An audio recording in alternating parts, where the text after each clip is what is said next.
Hi, I'm Jefferson from Tubelandia.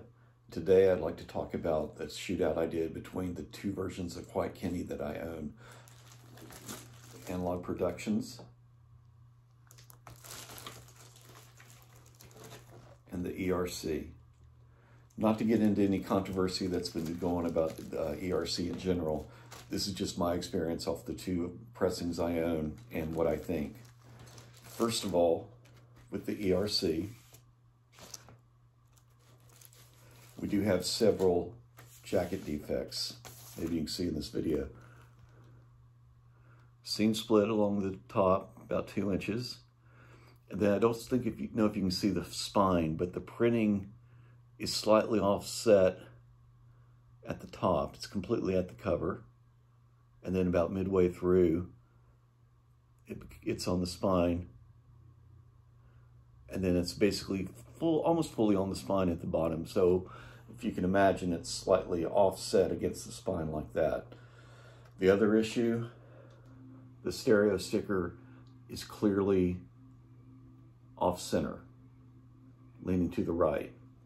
Not the end of the world, but again, it's almost $500. I bought this on the secondary market for a little bit under $5, but again, it's kind of inexcusable that this kind of stuff got through. Now again, this is a 2017 or 2018 pressing, so what I understand, the quality control is a lot better since then. The ones that I've been lucky to order myself have been fine, but that's N equals 2. So usually I get the email and they've been sold out for a half hour. So onto the pressing itself. Again, I bought this secondhand, so I'm not sure if this occurred at the factory or with me, but basically, you probably can't see it, but there's quite a few, sleeve scuffs, surface scuffs. I mean, not the end of the world, and they don't really make noise, but again, it's just sort of annoying. But again, also, I don't know if this occurred at the factory or with the previous owner. So again, take it with a grain of salt. Now,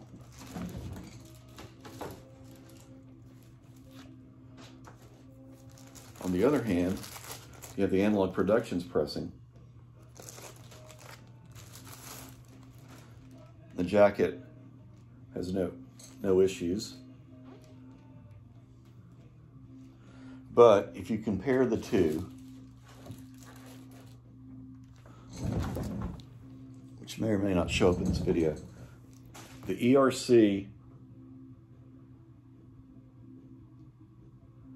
has slightly better photograph, and the Analogue Production is a little bit brighter, but also a little bit less resolution.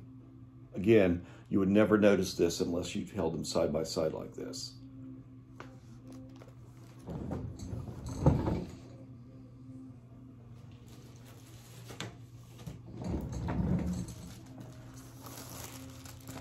Now, comparing the vinyl, this is the ERC again, and it's a little bit more purple than Analogue Productions. Does not have the deep groove, which I was kind of surprised by, since the ERC is supposed to be a complete faithful match of the original, which it's clearly not.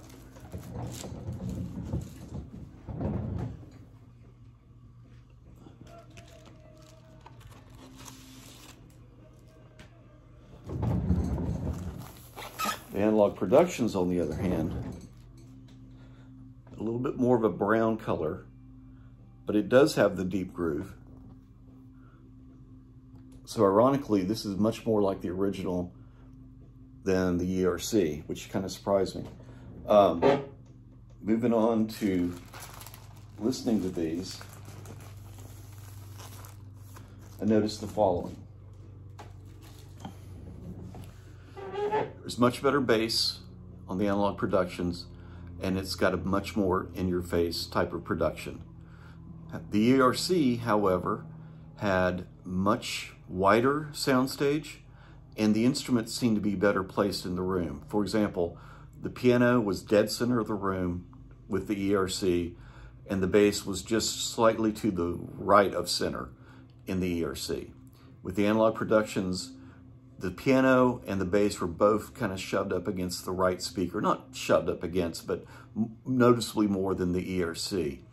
That being said, they both had a small amount of surface noise, but the ERC's been played probably 12 times, Analogue Production probably 6. I mean, surface noise, I personally can totally live with it, but I know a lot of audiophiles are complete sticklers about surface noise, and they're either new or they're just going to have to learn to get over that.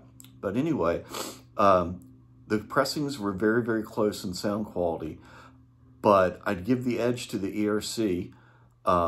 Once I did the gain matching, I played everything about 70, 75 dB, but I had to turn the ERC up about 5 to 8 dB to get a match. So the one thing about the ERCs that people may or may not realize is that they're pressed very, very quietly.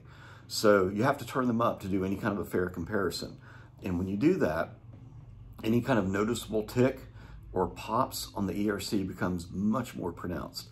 So it wouldn't be noticeable, except the rest of the record is so dead quiet that when you do hear a pop, it's just kind of like, oh, shoot, I didn't expect that.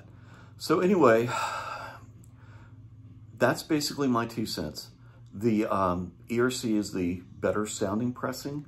The Analogue Productions is an amazing pressing on its own, and if I didn't have the ERC to AB right next to it, I wouldn't have noticed any issues at all. So that being said, I'm probably going to sell the ERC just because I could get a lot more records for what I paid for that, and the AP of Quiet Kenny is 85, 90% of what the ERC is, and totally fine on its own. There's also, these are both stereo versions. There's also a mono craft version that I own, but I didn't include in this shootout because I just didn't think it was an apples to apples comparison. I don't have a dedicated mono cartridge, et cetera, et cetera. But yeah, if you're on the fence about whether the ERCs are worth it or whether the APs are just fine, I'd say, get the AP. For the money, you're paying, I guess 2 to 3 times more for 15% maximum increase in quality. And I'm just one guy. Quality is subjective. Your ears may hear different things. So anyway, thanks for your time. Let me know what you think if you've done these comparisons yourself. And yeah, take care. Bye.